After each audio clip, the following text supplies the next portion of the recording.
ஒரு பழமை வாய்ந்த சிவன் கோயில் அருகில் வில்வமர நிழலில் 2 பிச்சைக்காரர்கள் பிச்சை எடுத்து கொண்டிருந்தார்கள். அதில் ஒருவன் மொண்டி, ஒருவன் குருடு. கண் தெரியாதவனுக்கு குரல் மிகவும் இனிமையாக இருக்கும். சிவன் பாடல்களை பாடிக்கொண்டே பிச்சை எடுப்பான். கோவிலுக்கு வரும் பக்தர்கள் அவன் இனிமையான குரல் பிடித்து போக அவனுக்கு உணவும் காசும் அளிப்பார்கள். அருகில் இருந்த கால் ஊனமுற்றவனுக்கு குரல் அவ்வளவு நன்றாக இருக்காது. இருந்தாலும் அவனும் மனம் உருகி சிவன் பாடல்களை பாடுவான். ஏதோ 1-2 பேர் காசும் மற்றவர்கள் உணவும் அவனுக்கு அளிப்பார்கள். கண் தெரியாத பிச்சைக்காரனுக்கு எப்பொழுதும் கால் ஊனமுற்றவன் மீது சந்தேகம். தனது காசுகளையெல்லாம் இவன் எடுத்துக்கொள்வானோ என்ற பதட்டம். அதனால் ஒவ்வொரு பக்தர்களும் பிச்சை போடும்போது காசுகளை எண்ணிக்கொண்டே இருப்பான். அவன் கவனம் பாட்டில் இருப்பதை விட விழும் காசுகளின் சத்தத்தில்தான் இருக்கும். ஆனால் கால் ஊனமுற்றவனோ அதையெல்லாம் கண்டுகொள்ளாமல் அவன் பாட்டிற்கு பாடல்களை பாடிக்கொண்டிருப்பான். யாராவது காசு கொடுத்தால் வாங்கிக் கொள்வான், உணவு கொடுத்தால் அதையும் வைத்துக் கொள்வான். ஆனால் ஒவ்வொரு நாள் வீடு திரும்பும் போதும் தன்னிடம் மீதம் இருக்கும் நீரை அவனுக்கு நிழல் தரும் வில்வ மரத்தின் வேரில் ஊற்றுவான். ஒரு நாள் அந்த கோயிலுக்கு வந்த நாட்டின் அரசன் கண் தெரியாதவன் பாடிக்கொண்டிருக்கும் பாட்டில் லயித்து போனார். எவ்வளவு பக்தி மிகுந்த பாடல்! உனக்கு என்ன வேண்டும், என்னிடம் கேள் என்றார் அரசர். ஐயா, பல நாட்களாக ஒரு ஆசை. நாட்டின் அரசன் உண்ணும் உணவை உண்ண வேண்டும், அதுதான் என்றார். அரசனும் சிரித்துக்கொண்டே, அவ்வளவுதான் உன் ஆசையா?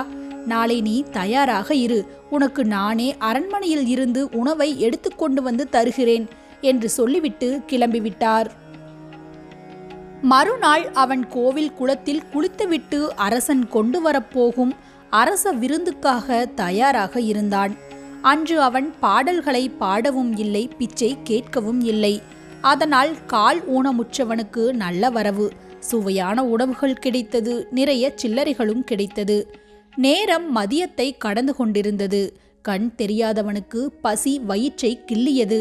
அரசன் எப்படியும் தனக்கு உணவு கொண்டு வந்து விடுவான் என்ற நம்பிக்கையில் காத்து கொண்டே இருந்தான்.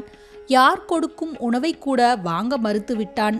வந்தவர்களும் அவர்கள் கொண்டு வந்த உணவை கால் ஊனமுற்றவனுக்கு கொடுத்துவிட்டு சென்று விட்டார்கள். இரவும் கடந்துவிட்டது, அவனுக்கு உணவும் கிடைக்கவில்லை. அரசன் மேல் கோபமும் வெறுப்பும் மாறி மாறி வந்தது அவனுக்கு. மறுநாள் எப்பொழுதும் போல அதே சிவன் கோவிலில் அமர்ந்து பாடல்களை பாடி பிச்சை எடுத்து கொண்டிருந்தான் கண் தெரியாத பிச்சைக்காரன். அரசன் கோவிலுக்கு வந்துவிட்டு அந்த பிச்சைக்காரனை சந்தித்து, ஏனப்பா, உனக்கு நான் நேற்று உணவு கொடுத்து அனுப்பினேன், சாப்பிட்டாயா? எப்படி இருந்தது என்றார். மன்னா, என்ன சொல்கிறீர்கள்? நீங்கள் எனக்கு உணவு கொண்டு வந்தீர்களா?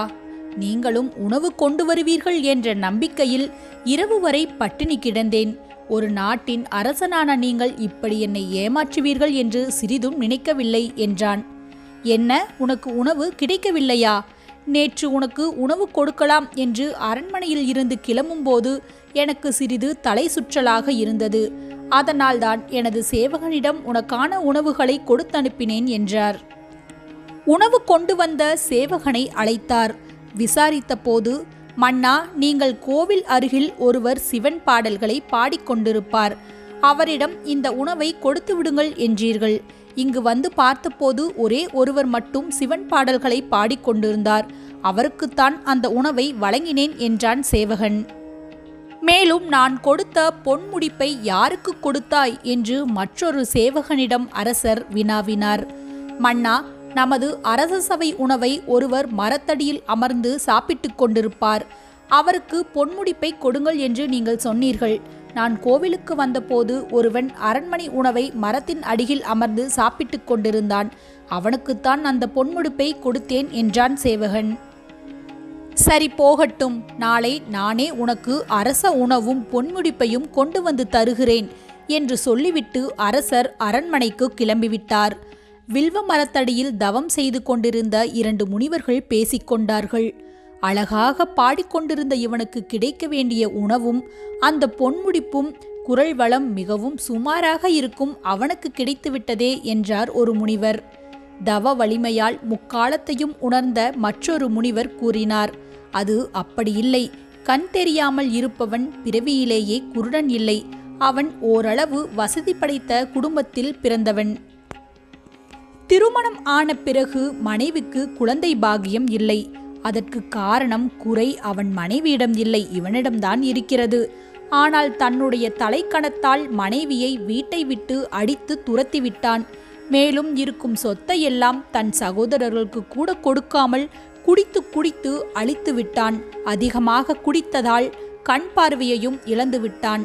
இந்த சிவன் கோவிலில் அமர்ந்து இப்போது பிச்சை எடுத்து கொண்டிருக்கிறான். அவன் அமர்ந்திருக்கும் வில்வ மரத்தின் நிழலின் பயனால்தான் இவனுக்கு உணவும் காசுகளும் கிடைத்து கொண்டிருக்கிறது என்றார். ஆனால் கால் ஊனமுற்றவனின் கதை வேறு.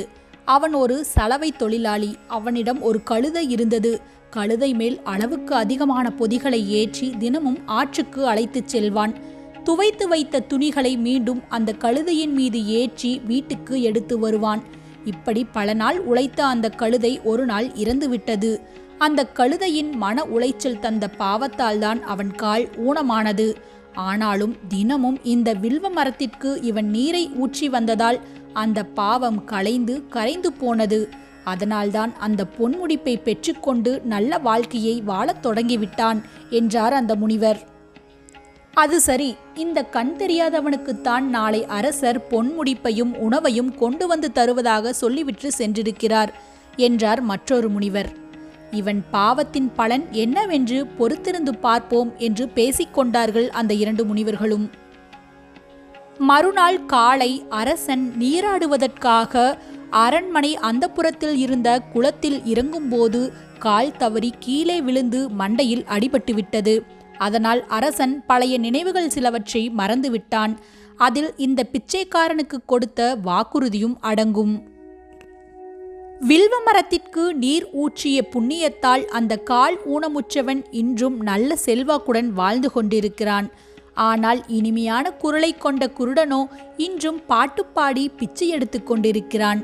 நமக்கு வாழ்வில் நடக்கும் நல்லவற்றிற்கும் கெட்டவற்றிற்கும் நாமே காரணம். தீதும் நன்றும் பிறர் தர வாரா. இந்த வார்த்தையில் பொதிந்துள்ள உண்மையை நாம் ஆழ்ந்து யோசிக்கும் போதுதான் புரியும். மனசாட்சிப்படி வாழுங்கள். சிவன் அருள் என்றும் உங்களை தொடரும். இது போன்ற ஆன்மீக கதைகளை கேட்டு உங்கள் வாழ்க்கையை மேம்படுத்திக் கொள்ள வேண்டும் என்று நினைக்கும் நபர் நீங்கள் என்றால் ரதீஸ் டாக்கிங் ஷோ அப்படிங்கிற நம்ம சேனலை மறக்காம சப்ஸ்கிரைப் பண்ணுங்க. உங்களோட கருத்துக்களை கமெண்ட் பாக்ஸில் ட்ராப் பண்ணுங்க. நண்பர்களுடன் பகிர்ந்திடுங்கள். என்னோடு இணைந்திருங்கள். என்றும் மகிழ்ந்திருங்கள். நான் உங்கள் அன்பு தோழி ரதி.